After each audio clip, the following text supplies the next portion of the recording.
ششتر رہ گئے، جس کو سن کر پتھر دل موم ہو گئے اور پتریلی آنکھیں اشکبار ہو گئی، جس کے اعزاز نے سخندانوں کے تخیلات کو جھنجھوڑ کر رکھ دیا۔ ہاں قرآن وہ نغمہ ہے کہ جو روحوں کو سرشار کر دیتا ہے، جو اندر کی تاریکیوں کو منور کر دیتا ہے۔ قرآن وہ نور ہے کہ جو تاریکیوں کو منور کر دیتا ہے، وہ ساز ہے جسے سن کر شجر و حجر بھی جھومنے لگتے ہیں، جس کے بارے میں اقبال سہیل نے یوں کہا تھا، طفیل مدنی نے کہا تھا، بتاؤں میں کیا مصطفیٰ دے گئے ہیں، بتاؤں میں کیا مصطفیٰ دے گئے ہیں، ہدایت کا ایک سلسلہ دے گئے ہیں، کلام الہی کی صورت میں ہم کو وہ ایک نسخہ کیمیا دے گئے ہیں۔ ایک شاعر نے کہا، وہ معزز تھے زمانے میں مسلمان ہو کر، وہ معزز تھے زمانے میں مسلمان ہو کر، اور ہم خار ہوئے تاریخ قرآن ہو کر، تیرے ضمیر پر جب تک نہ ہو نزول کتاب، گرا کشا ہے نہ راضی نہ صاحب کشاف۔ ہے قول محمد قول خدا فرمان نہ بدلا جائے گا، ہے قول محمد قول خدا فرمان نہ بدلا جائے گا، بدلے گا زمانہ لاکھ مگر قرآن نہ بدلا جائے گا۔ قرآن کی تلاوت سے آغاز ہو محفل کا، قرآن کی تلاوت سے آغاز ہو محفل کا، اس نور سے پا جائے ہم راستہ منزل کا۔ الحاصل نور و انوار سے اور برکتوں سے معمور قرآن کریم کی تلاوت کے لیے میں آواز دینے جا رہا ہوں ایک ایسے قاری کو جو انتہائی خوش الحان اور خوش گلوکاری ہے، جن سے میری مراد قاری محمد نعیم صاحب استاد مدرسہ حاجہ کہ وہ تشریف لائے اور اپنی تلاوت کلام پاک سے اس پروگرام کا باقاعدہ آغاز فرمائیں۔ ماشاءاللہ، خدا کا آخری پیغام ہے بھاری امانت ہے،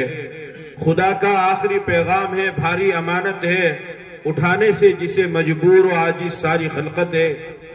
الہی رونق اسلام کے سامان پیدا کر، دلوں میں مومنوں کے الفت قرآن پیدا کر۔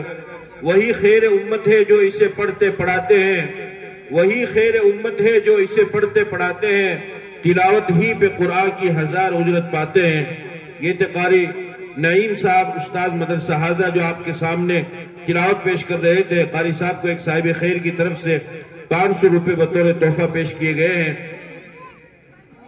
500 روپے، ماشاءاللہ بہت خوب۔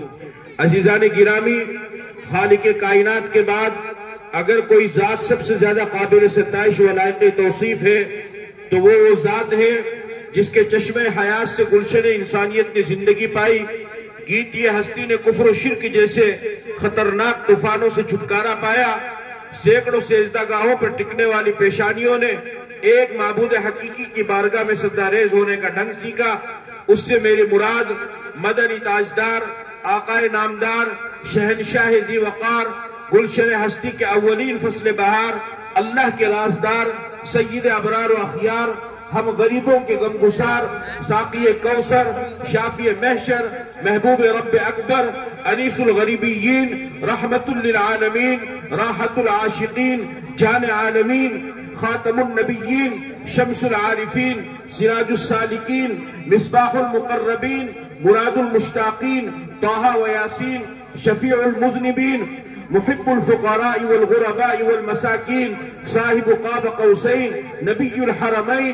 امام القبلتین، وسیلتنا فی الدارین، محبوب رب المشرقین والمغربین، سید الثقلین، جد الحسن والحسین، مولانا و مولا الثقلین، عمیق بے کسا، چارہ ساز درد مندہ، فخر رسولہ، نازش ہر دو جہاں، سرکار ای و آ، سیاح لامکاں، عبد المطلب کی آنکھوں کے تارے، کشتی ملت کے کھیون ہارے، کائنات میں سب سے انوکھے نرالے، احمد آمنہ کے دلارے، احمد مصطفیٰ کملی والے، محمد مصطفیٰ عربی صلی اللہ علیہ وسلم کی ذات گرامی ہے، جس کے بارے میں اقبال سہیل نے کہا تھا، کتاب فطرت کے سرے ورق پر جو نام احمد رقم نہ ہوتا،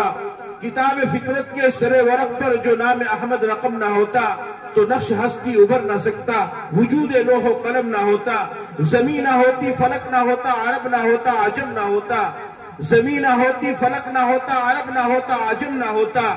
یہ محفل کن فقہ نہ ہوتی اگر وہ شاہ امم نہ ہوتا۔ حسان بن ثابت نے کہا تھا، وَأَحْسَنَ مِنْكَ لَمْ تَرَ قَطُّ عَيْنِي وأجمل منك لم تلد النساء خلقت مبرأ من كل عيب كأنك قد خلقت كما تشاء. شیخ سعدی نے کہا تھا بلغ العلا بکمالہ کشف الدجى بجمالہ حسنت جمیع خصالہ صلوا علیہ وآلہ. ایک اور شاعر کہتا ہے یا صاحب الجمال ویا سید البشر من وجهك المنیر لقد نور القمر لا يمكن الثناء كما كان حقه بعد از خدا بزرگ تو یہ قصہ مختصر. ایک فارسی شاعر کہتا ہے حسن یوسف دم عیسیٰ ید بیزداری آنچ خوبہ ہما دارند تو تنہا داری. ہزار بار بشویم دہن سے مشک و گلاب ہنوز نام تو گفتن کمال بے ادبیس. الحاصل 1450 سال کا طویل عرصہ گزر چکا ہے. نبی پاک صلی اللہ علیہ وسلم کی شان اقدس میں نعتِ کلام پیش کیے جا رہے ہیں, اشعار لکھے بھی جا رہے ہیں اور پڑھے بھی جا رہے ہیں, لیکن ہر شاعر کو یہ بات کہہ کر اپنی بات ختم کرنی پڑتی ہے بعد از خدا بزرگ تو یہ قصہ مختصر. تو لہٰذا آج کے اس پروگرام میں اسی شان اقدس میں نعتِ کلام پیش کرنے کے لیے میں دعوت دینے جا رہا ہوں مدرسہ حاضہ کے ایک طالب علم جناب محمد توحید صاحب کو کہ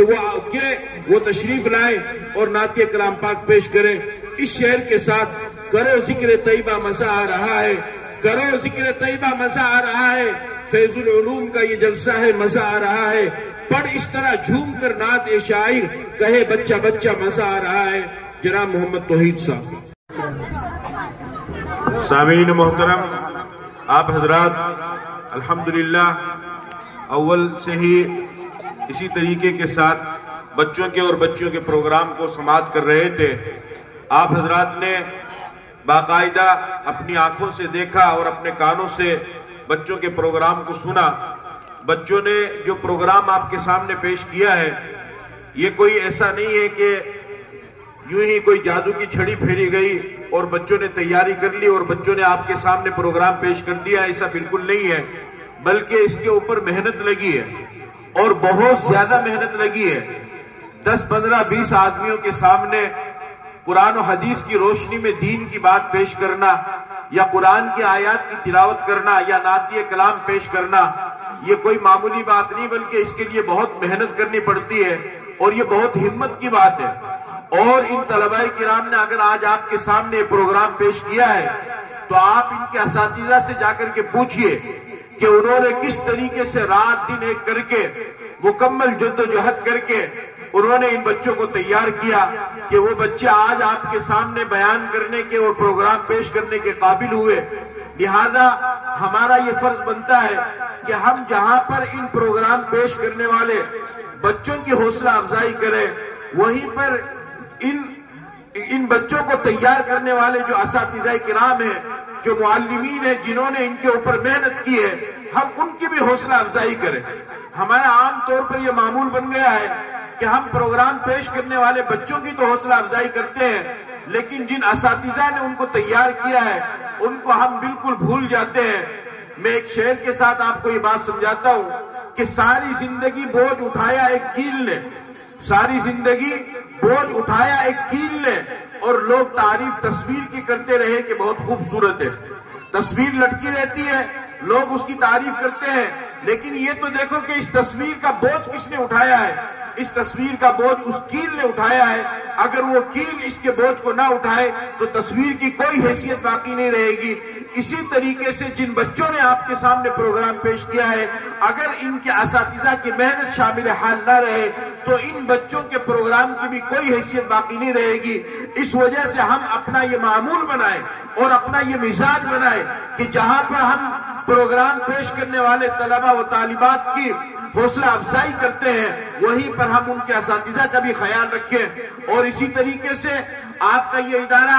مدرسہ فیض العلوم جو کافی سالوں سے چل رہا ہے, ماشاءاللہ مفتی ابو بکر صاحب کے آنے کے بعد اور اسی طریقے سے مفتی اختر صاحب جب سے ان حضرات نے ذمہ داری سنبھالی ہے تو یہ ادارہ تعمیری اعتبار سے اور تعلیمی اعتبار سے ہر اعتبار سے ترقی کی طرف گامزن ہے. ملت نگر کالونی والوں, آپ حضرات نے جس شخص کے اوپر اعتماد کیا ہے اس شخص پر آپ اعتماد کو بحال رکھیے. یہ نوجوان عالم دین ہے, ان کے اندر ایک جذبہ ہے, ایک لگن ہے, ایک ولولہ ہے, دھڑکتا ہوا دل ہے, گرم خون ہے. انشاءاللہ انہوں نے آپ کے اس ادارے کو آج جہاں پر پہنچایا ہے کہ اتنی کم مقدار میں اور اتنے قلیل وقت میں ان حضرات نے ان بچوں کو آپ کے سامنے پیش کیا، بچیوں کے پروگرام کو آپ کے سامنے پیش کروایا، بچوں کے پروگرام کو آپ کے سامنے پیش کروایا۔ اگر آپ حضرات اخلاص کے ساتھ ان کا تعاون کرتے رہے، ان کا ساتھ دیتے رہے اور ان کے بلانے پر آپ آتے رہے،